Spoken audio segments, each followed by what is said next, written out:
been a minute. Cheers. Rusty. Welcome to the Marlon vs. Marlon podcast, and I'm your boy Marlon. And I'm your boy Marlon. Join us as two childhood friends go back and forth, argue, debate, fight, sometimes maybe even agree for everything from sports, pop culture. Today we're going to throw in some music and everything in between.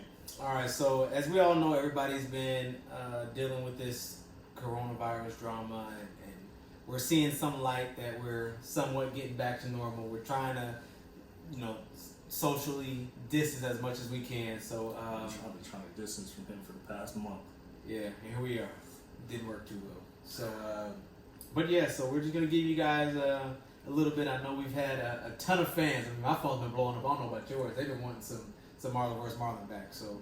I don't know if I call them fans though, man. They don't care about our well-being. They just want the show. They just want content. They just want content. They want something to listen to. I mean, they got nothing else to do. So, they got us. So on today's episode, we're gonna get into the Teddy Riley versus Babyface, the part one that got not even halfway, and then I think something's up with Teddy's Wi-Fi system. We're gonna definitely talk about that. We gotta get him, and also too, we got some major breaking news with the Patriots. I'm sorry, not the Patriots. Well, the Patriots made a trade with the Bucks, so Gronkowski's back, and then of course the Last Dance with Michael Jordan. And that's where we're gonna start. So I'll just get right into it. What was one of your biggest takeaways? No, that's the reason I got this jersey on right now. Oh, okay. I'm ready to go play.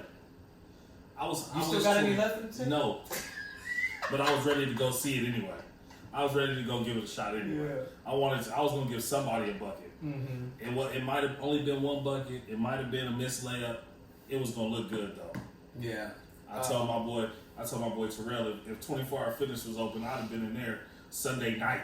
Don't remind me. Full burnt Bulls uniform on, ready. I mean, there was so much that I didn't know just looking back on everything. I mean, and I just assumed that we talked about this earlier that if you're a big basketball head, I mean you're gonna know some of the ins and outs. But we were all so young back then. I mean, 96, 97, 98. Shoot, I was 9, 10 years old. So it's like I'm not watching every game. I do remember my mom. She always had the Bulls games on, so I'm watching. But I mean, I don't know the ins and outs of that. So like I said, what was one of your biggest takeaways? Something that you didn't know that you were like shocked about that we just saw a few nights ago. I think my biggest takeaway was just this is kind of like if they had social media back then. You know what I'm saying? We watched the games, and even if you did watch all the games, you wasn't getting these backstories with Scottie Pippen with the GM. Like nowadays, GMs are on SportsCenter day and every day, and they're part of the controversy. Back then, it wasn't as popular. It was more about the players, the guys playing the game. Right. So to see that there was such a rift in between the players and the GM on such a great team, such a great what we thought was just all cookies and cream all the time. Of course, and you see 3 back-to-back, all that stuff. I mean, or 2 3-peats or whatever. Yeah. I mean, you don't necessarily see all the ins and outs. And I think we all know, and I told you how I was excited about how we're gonna see Rodman's point of view soon. And you were like, it's still about Jordan. Yeah, even when they were talking about Pippen, it was still about it was still about him. So just seeing like. And this is a good history lesson for us because I think we all go back, and we'll get into your Mount Rushmore soon, which I don't even know if it's a full Mount Rushmore. You only got 3 heads on it, but we'll get to that soon.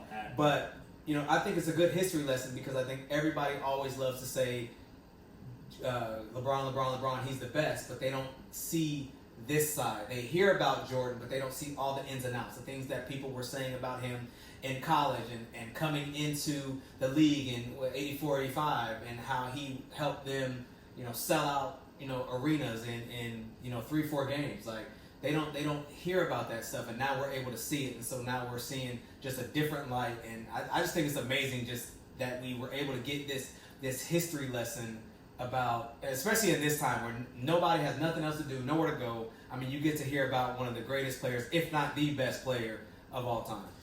Yeah, and to add to that point, it does give perspective though too, because coming up, we didn't know that there were people doubting Michael Jordan. Right. You know what I'm saying? Right. You had guys saying that, one guy can't carry a franchise, or one guy can't build a winner, and now up until 2003 when LeBron got drafted. To your point, he was handed the keys to a franchise. Right. They expected him to come in and produce wins. Exactly. So it is a lot different from that point.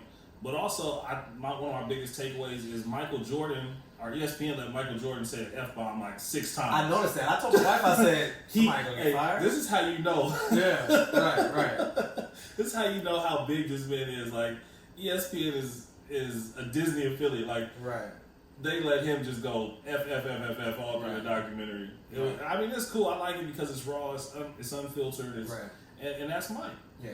One thing that and I'm not calling Mike a liar by any means, but his image is somewhat on the line by doing this. So when he tells a story about how he was, as a rookie, is going to when all in the hotel, and he goes in the room and sees X, Y, and Z, and he just dipped right out. I mean, if that's 100% true, I think that's big of him because his mental's on straight. He's focused. He's trying to, like he said before, he just wants to go to the practice or the games and just play and ball out. And I mean, it's just. I mean, of course, I don't want him, snitching on nobody at this point, but I just think that it's just dope to see him and at this angle and just, try to. He wants to be the greatest, and obviously he was the greatest. And how he was telling coaches in college that I'm going to be the best player you've ever seen. And then look at him now. Well, you saw James Worthy. James Worthy was like, when we first got there, I was better than him. Yeah. And then 2 weeks later, he was better than me. Yeah. But I don't think he was lying about that actually, because you hear a lot of those same stories.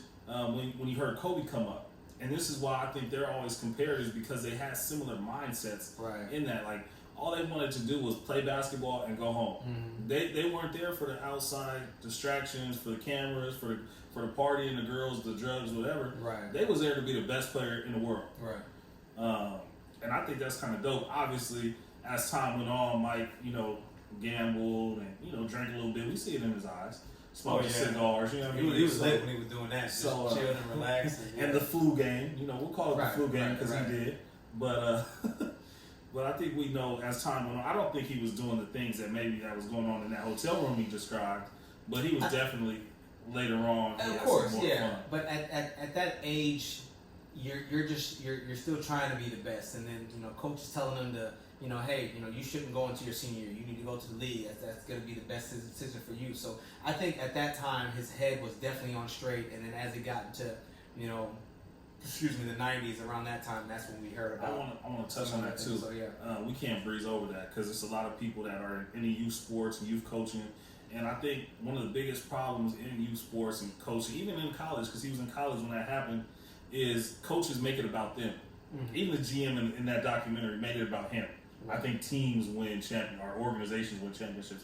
No players win championships. Let's get it right. Right. But Dean Smith telling Michael Jordan to go pro because that was the best thing for Michael Jordan is dope as hell. It's like huge. So it's many huge. Coaches. Me, I had multiple scholarships after my freshman year at JUCO, mm-hmm. and my coaches told me afterwards, and my coach told them, no, he needs to stay and do more develop more, mm-hmm. so that I could play for him for another year, as opposed to just letting me go. And getting the best out of my college career, he was like, "No, I want you to stay here another year." So to see a college coach at that level, because they're competing for championships, national championships. So to see a college coach say, "You know what? Even though it's not the best thing for me in the program, it's the best thing for you. I want you to go." I think that's dope. Right. I think that was dope as hell from Dean Smith. We'll get to some of these comments because Chad's been going in, and you say he's seeing Scotty at a Starbucks in the city. Invested in a medical marijuana warehouse. Okay. A lot of former players are and then he listed declined a picture. I want to take a picture with you anyway. Can't wait for episode 3 and 4. Yeah, 3 and 4. I think that's going to be on. I think it's Phil. I don't know if it's 3 and 4, but I know Phil is going to be from Phil's perspective. Yeah, so I think that's dope. Like I said, I'm waiting for that Rodman one. Rodman was he was like, he said, "I'm surprised you guys asked me to do this." Like Rodman is. He's just one of those wild, you don't know what's going to come out of his mouth. I love Rodman, man. But what's so crazy is watching an interview with Steve Kerr. Steve Kerr said Rodman, like, the individual with the team was actually the exact opposite. Like, he was shy, didn't talk much, didn't really have a big personality. But when he went outside and the lights were on, he completely changed. Like, he was one of the more quiet guys in the locker room, he said. So it's kind of interesting. Chad did say something else. Westbrook will drop 40 on any point guard in that era. That's a lie. Yo, I'm a huge Rush fan. I'm a big Rush fan too, but you gotta go back, man. It was some point guards back then. It was. I watched. You gotta go watch Up and Smoke podcast interview with Gary Payton today. Yeah, that's what he wrote. He said, I think he said, except besides the glove. Yeah, but Gary Payton was giving a lot of love out too. The Rod Stricklands, this how good Gary Payton was. Gary Payton said they had Mike guarding him, and then if he started giving Mike buckets, Scotty would guard him because he couldn't post Scotty up. Right. Scotty was so much bigger, but I don't know. That's a big statement, dropping 40 on any of them guys. They had some guys back then, some dogs too. And so we'll transition a little bit to the second episode. With one thing I was shocked about was, and they could play defense back then. Maybe with today's rules, versus now where you couldn't Steph touch them. And Kyrie. Yeah. Because the guards back then, you was getting touched. Yeah, you was getting touched. It wasn't gonna be no easy buckets.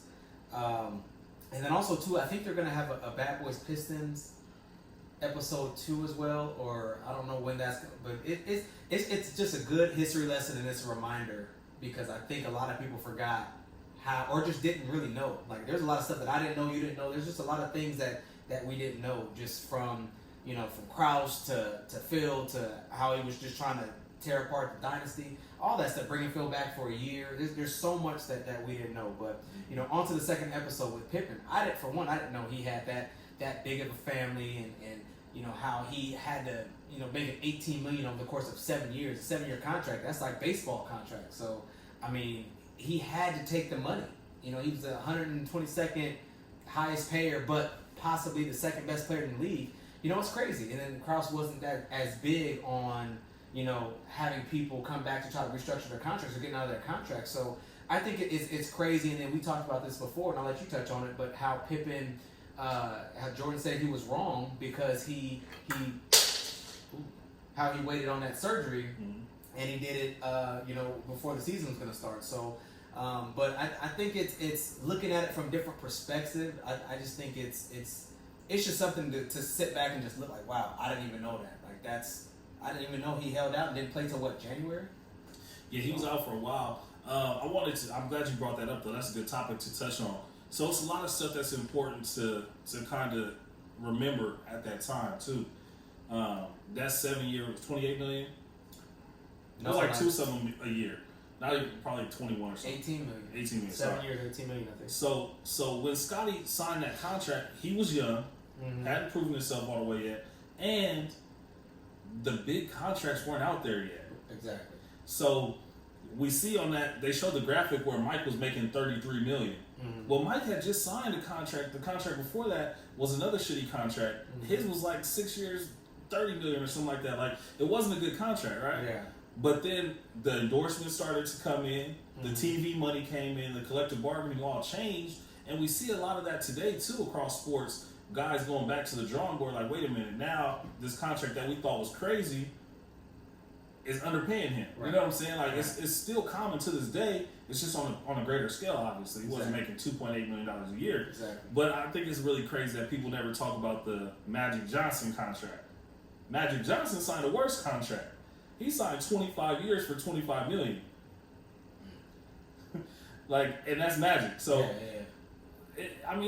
back then, it's only 20 years ago, 25 years ago. But in the grand scheme of things, that's like money-wise, that was a long time ago. So, what's mind-blowing about the first 2 episodes, you can see why Kobe gravitated towards MJ's mindset, especially the clip where MJ tells a teammate who won his first chip, he commented, "It don't matter, cold man." Yeah, I mean, shout out to Zoe. I see you, mama. Love you.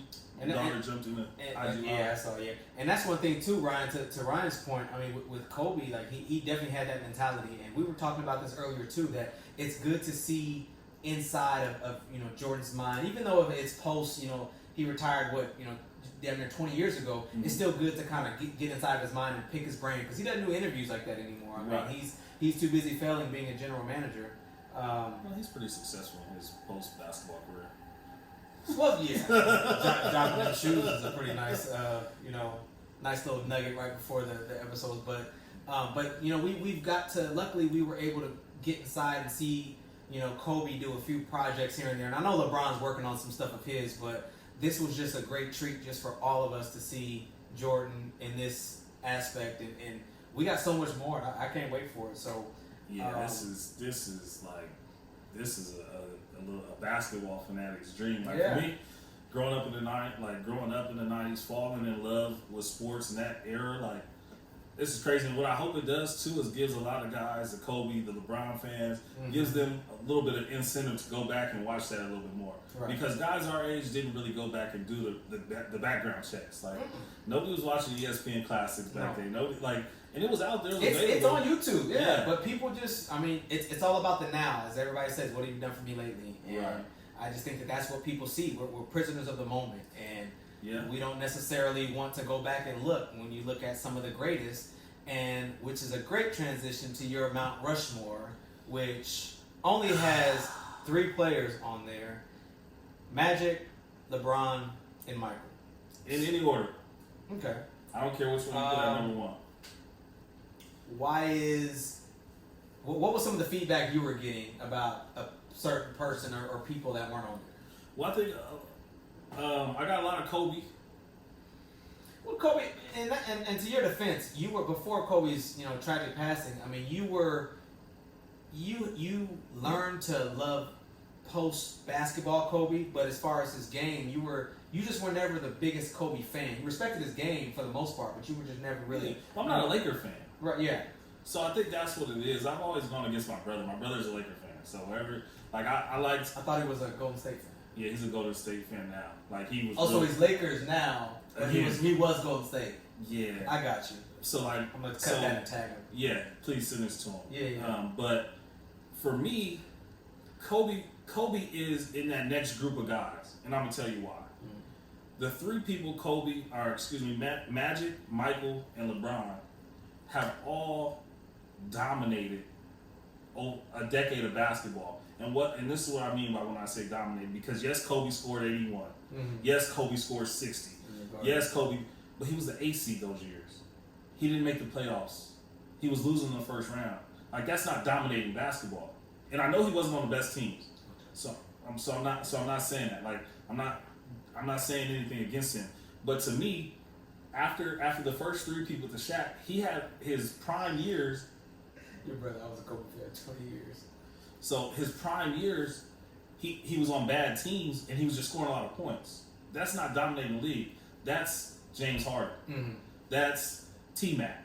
That's, you know what I'm saying? And he's better than all these guys, but they did that too. So why aren't they up there?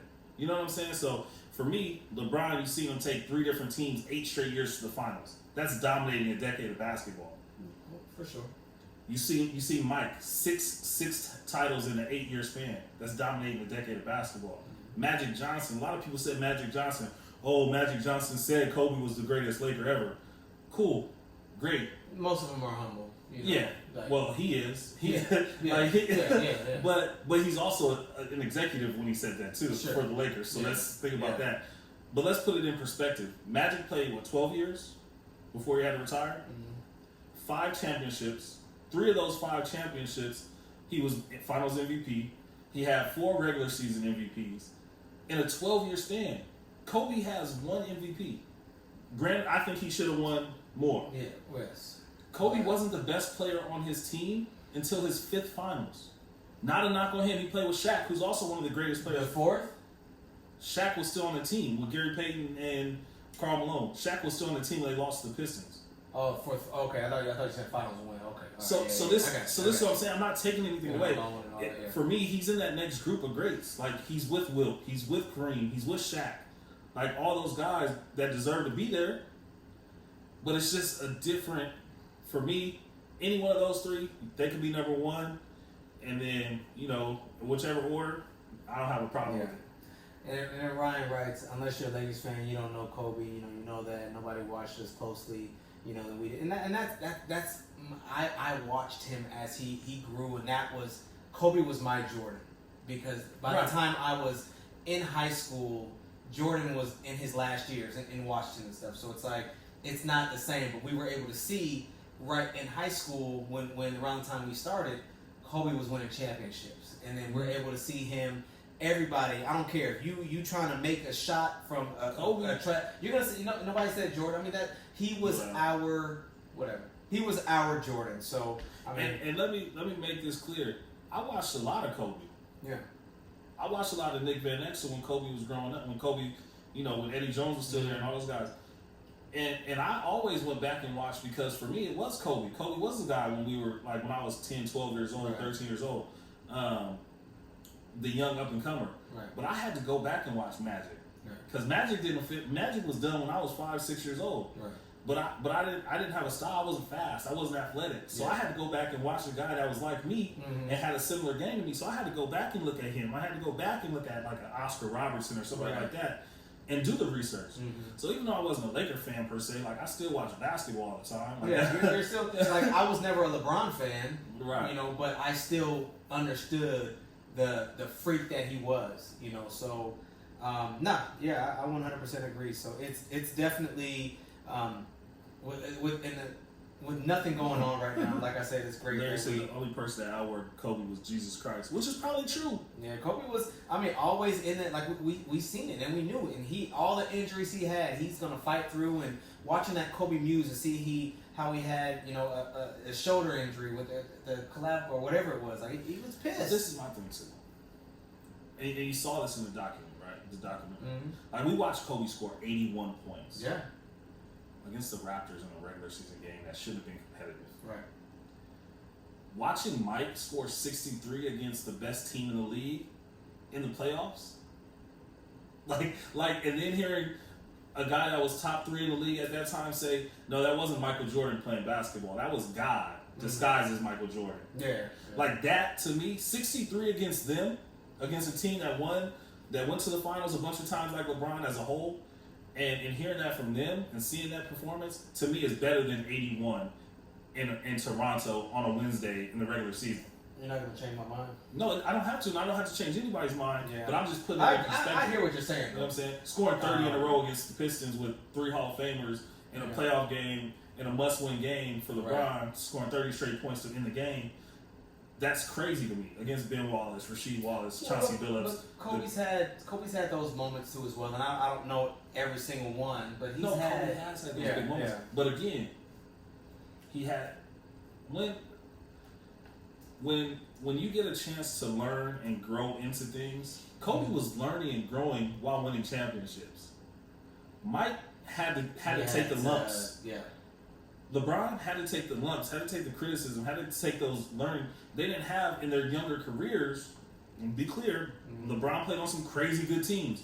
But in his first 3 years in the league, Kobe got Shaq. He was 4th year in the league winning championships and still getting better. LeBron's 4th year in the league, he was the best player on the team. He was the leader of the team with vets even, and then a bunch of guys that nobody knows now. Like that's tough. Mike, same way. He was a leader on a team that hadn't had a history of winning, hadn't been any good, and was forced to.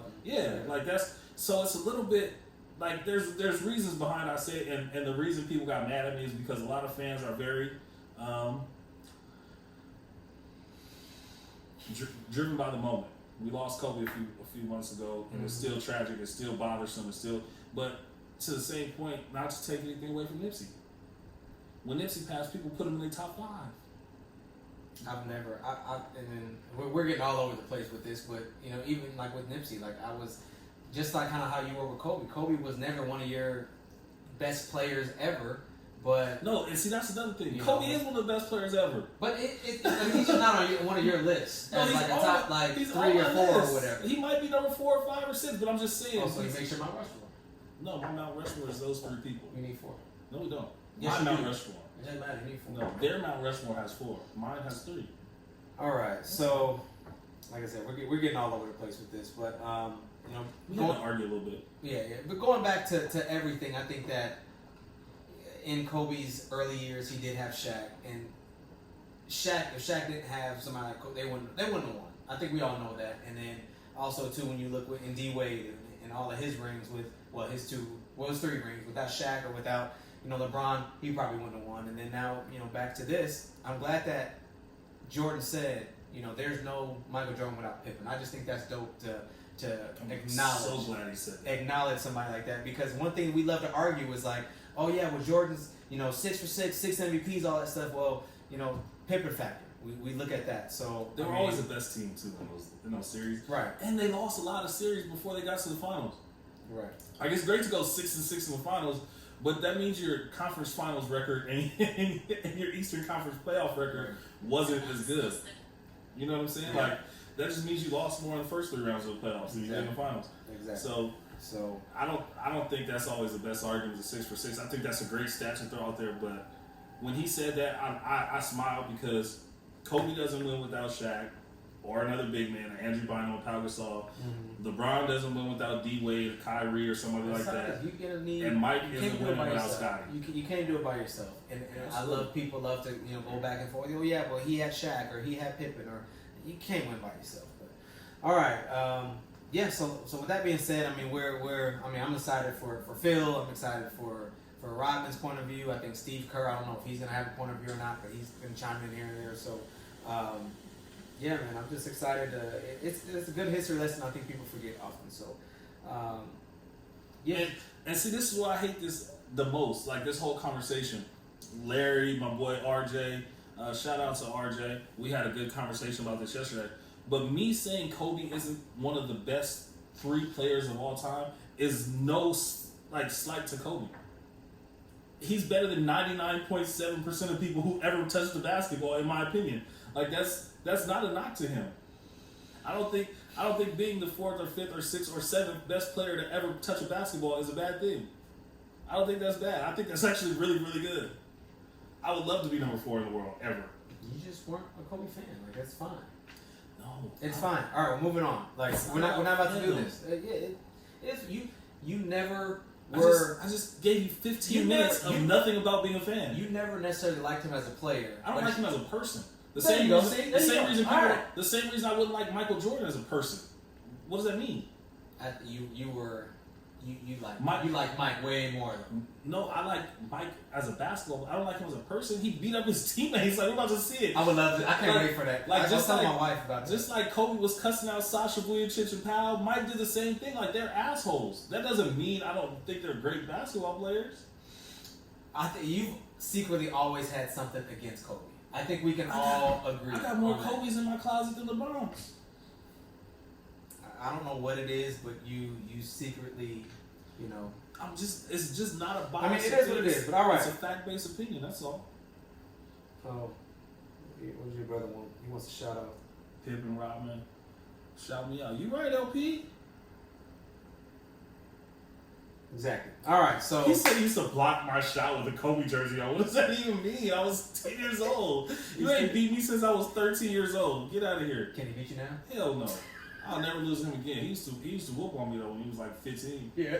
No, you're bigger than me. Mm-hmm. All right, so we're gonna go ahead and we wanted to do a 30-minute episode, but here we are, 30 minutes, and we're just getting done with The Last Dance. So we're going to go ahead and transition to some breaking news that we got today on Tuesday. Rob Gronkowski is actually coming out of retirement to go play with the Bucks, and I think it's great. I always knew that, and I think I was telling you guys, I think he's going to come back. I don't know when. The situation has to be right, and now with him being able to live in Florida, he could probably still do whatever he wants. I mean, he's Gronk, so I mean, this offense is going to be stupid, man. I mean, and it's truthfully for that whole division. I'm excited for every single division game. And then with the Panthers, they got Teddy Bridgewater, and McCaffrey got his money, and then the Falcons with Gurley now, and hopefully Matt Ryan can be MVP Matt Ryan again. You got Julio. I thought he was going to be that last year. And I did, and so he was trash. And then on top of that, you got the Saints with Drew Brees coming back, and then Kamara Michael Thompson coming off and okay Thomas, season. He was just okay. He didn't break no records or nothing like that. But it's gonna be a great season, especially for the NFC South, and I can't wait for these games. No, that was my big thing. As soon as Tom Brady announced he was going there, I was like, yo, there's 3 MVPs in this division, and then the team without an MVP has possibly the most dynamic running back in football, in Christian McCaffrey. Like, it's gonna be bananas. Yeah. Those 8 games or however many times they play each other are gonna be crazy. 6 games each. I'm excited for that for sure. I think that right now early is the best division in football. 100%. I see them getting 2, maybe 3 teams in the playoffs if they don't beat each other up and knock each other out. Yeah. Especially with the expanded playoff format. Yeah, which I don't like that. I mean, just keep it how it is. They just trying to make more money. I mean, I get it. But just if it ain't broke, don't fix it. Just keep it how it is, man. Next thing you know, you're just gonna have everybody in. I mean, one thing I do love about basketball, I mean, what is it? 16 teams get in. I mean, I love that. I mean, I think that's fine, but it's just NFL, I know, but still. And I like the fact that the number 1 seed actually means something other than home field advantage. Right. Like they're the only team that gets a bye. Right. So and I think it'll be dope because you'll see a few more of those interdivision matchups in the first round, and those are always good games. Yeah. Matching up for the 3rd time in one season is always kind of crazy. And it gives my Cowboys a chance at mediocre 8-8 to get in again. Real quick, is Dak gonna sign that franchise tender? I don't think he signs a franchise tender. I think they get him. I think they give him the money. Mm-hmm. I will say this, and this is the first time I actually thought about this. I think they're holding out to see if they can get a Jamal Adams in the draft. Or it's Jamal Adams, right? The kid from the Jets. What's his first name? Jamal? Jamal Adams. Yeah. If we can get him, they're prepared to offer him a long-term contract that might affect Dak's money. And I don't know if that's what they're waiting on. So it should be interesting to see how that plays out. But Amari got his money, and you guys got, what are the receivers you guys get? We got Michael Gallup. Gallup, you guys got a receiver. Because I know, you guys got a receiver. And I know what's his name left. Cobb is out. Cobb went to Buffalo. Cobb was very much overpaid. Yeah. They just like our receivers. They took Beasley for way too much money too. A few years ago. That is true. They get everybody. Yeah. So as we know, the draft is coming up in a few days. Chargers are 6. I'm hoping that we can. Who do you want to get? Tua? Come on. I don't know why, but I think Herbert is a safer option. I think Tua, I don't know. He's posted some videos and he looks great, but I'm not. He's also failed at physical. Yeah, I'm not the biggest. But also too, Jordan Love. I really do like him too. I think he's a sleeper. Who's that? Quarterback at Utah State. Utah State, okay. Yeah. So is that the brother? Is he brother? Yes. Yeah. I like him. But but shoot, we got Tyrod, so I don't know if we're gonna try to stick with Tyrod or. We locked Christian McCaffrey up. Bang bang Niner game. He didn't win the game that mattered. Okay. All right. We done with that? Yeah. Why are you blowing up the comments with this 49er stuff? We don't care. He said I made you a hooper. Hey. Arlen told me that y'all was a fluke too. Shout out to RMD. He said y'all was a fluke this year. Yeah, so we will. So we have the days with 1, 2, and 1, 2, 3 this weekend of the draft. So we'll see what happens. And then, other than that, man, we had a huge, record-breaking Instagram Live last night. Teddy Riley versus Babyface. Who you have winning? And I wish we could make ourselves like Pixel right now. Right. And so we could reenact the battle. Exactly. Yeah. So here's the thing. A lot of people don't realize, and this is just like another history lesson that we were talking about. People don't realize how, like, I think we all kind of know what R&B used to be because we listened to it growing up and all that stuff. But when you actually go back and just sit there and like, man, some songs we haven't heard in legit 10, 15 years. 20 years, and it's just like, man, like, people forget, man. And a lot of the times, you get some artist and you look at them like artists, and then you're just like, man, I didn't know that they produced that, or I didn't know they were involved in that song, or they had this and that, or whatever. So I think it was just dope to be able to listen, and now with Teddy and his technical difficulties, I mean, we got to get him a new Wi-Fi system. I thought Babyface was going to wash him. And I still think Babyface won, but I'm going to be honest. He surprised me. I didn't know he had his hands on that much stuff. Nobody knows. And so you hear it, it's like, oh, hey, this. Like, I didn't realize how much he worked with Mike Jackson. I didn't realize Janet Jackson, too. Like, he had his hand on a lot of stuff, which is really dope to see because they're hits. Like, they're playing hits. Some of the stuff, they played a few songs that went over my head. I'm just not that old. Yeah. But, I mean, my. I'll make love. Like, it was some stuff. And then Babyface got on. Sweat, make it last forever. And then Babyface got on the guitar and started playing. Right. Oh, yeah. Teddy Riley was like, wait, I didn't know you could do that. Right, That's not in the rule book. Right. I said, oh, he didn't like that. That's a point. Foxy Brown. Brown. Yeah, Jay-Z was in there. Jay-Z got a. I mean, just every time I song close there. my eyes, and so it's hard too because I did, and obviously I like to get on just DJ and play around and stuff, but you don't realize how hard it is when you have your whole portfolio and you got 20 songs that you have to narrow down. And so sometimes you don't know what song you're gonna play until you hear that person play their song to kind of figure out what direction it's going. So because they both, I was looking at the like ones they left off. They both left off some hits too. it's hard. You can't do it like 20 songs, like, and just to think how many albums they put together, and then on top of that, how many they produced, and just everything. Like it's so hard to do that. But I'm loving the fact that we're getting, like Lil Jon and T-Pain. Lil Jon and T-Pain is crazy too. Yeah, man. I mean, and now hopefully we can get like because I think is it Diddy and Jermaine Dupri, or Jermaine Dupri's going to get up against somebody. So I don't know if people think Diddy been selling Ciroc his whole career or what. Diddy invented the remix. Yo. Diddy Diddy invented. Diddy's a billionaire for a reason. Yeah, I mean, Diddy don't need to be. He don't need to be in no battle with Jermaine Dupri. No disrespect to Jermaine Dupri, he got a lot of hits, but I don't think his hits is standing up next to a lot of stuff Diddy's touched. I mean, but it's so hard because you only get 20 songs. And they're trying to get Dr. Dre out of it. I saw something. Dr. Dre's trying to go up against. I think Dr. Dre and Diddy would be a better matchup. Yeah. Just because. Well, I think Jermaine Dupri just has. What's crazy? If we can get a 50 Cent Ja Rule, Ja winning that hands down. I love 50. Ja had hits, man. People forget. Ja had hits. No, Ja had hits. What's up, CJ, big bro? But yeah, I think Ja wins that if it's on mute. Like if they don't say nothing. Oh, they're about to be saying some shit. Because if 50 start out with like Wanksta or one of these gangster records that's made about Ja Rule, it's gonna get bad, and it'll just turn everybody against him right away. And then from there it's like Swiss and Timbaland, like, oh my god, what happened? So but no, I just think this is dope. It's keeping everybody entertained, and just when you open up Instagram, just seeing everybody that's live. I mean, J-Lo and Diddy, they were just kind of, LeBron was on IG Live with Diddy. Like, it's just good to see just all of our celebs, just seeing what they're up to, and we're all gonna get through this, and just stay safe, stay 6 feet apart. We're all. This is just a camera angle. We're really super far apart. I'm like reaching out to him right now. It's super far away. Yep. So I can see I can't even touch him. So. But man, it's been about a month, and we're glad to be back, man. But it's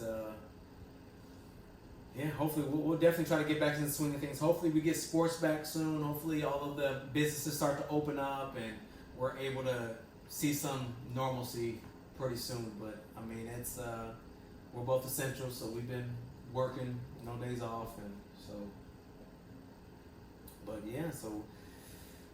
We appreciate y'all joining. Oh, what? No, I was just gonna say I wanted to send my well wishes and prayers to everybody out there. I hope everybody's staying safe. I hope everybody is making it through. I know a lot of people were probably at one of the highest unemployment rates right now because of so many businesses 24 million. So it's crazy. Going down, and just prayers, well wishes. Keep your head up. Go outside. Get to know yourself. Be okay with knowing yourself, being by yourself, and ultimately, man, enjoy your friends and family if you are able to be around them, and take advantage of this time, because once we get back to work, like if you haven't been at work right now, it's gonna be back to the grind. I was saying something. I think it was Idris Silva said, we need to take a week off every week and just to remember this. Yeah. And it's really weird because in some countries they do take like weeks off where you don't have to work for the week or something like that, just to vacation or relax, and not in America. We don't do that here. But I don't know, man. I hope with a mask on. I hope Larry's crazy. I just hope everything just slowly kind of gets back to normal. I know some cities, counties, states, or whatever, starting to open up slowly with parks, and I think it was Jacksonville that the beach opened. So I mean. And to me, I'm no doctor, but I kind of feel like it's safer to be at a beach in a big open area with maybe 100 people.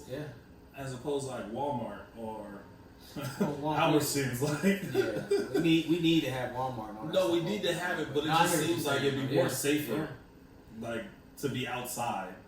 I just feel like now it's just you can't. I mean, because germs are gonna be everywhere. I mean, you graze something, you can inhale it. Like it's just watching the news can be so scary and draining, and they can just get into your mental and it just mess up everything. So, but Yo, stop watching the news all the time. Yeah, the man. news is that if somebody could go in the comments and tell me 3 good things they've ever heard on the news, I'll give you $5. I'll cash that to you other right than now. people dying, The and news is about people getting shot, killed, kidnapped, drugs, overdose. Like it's nothing, and weather.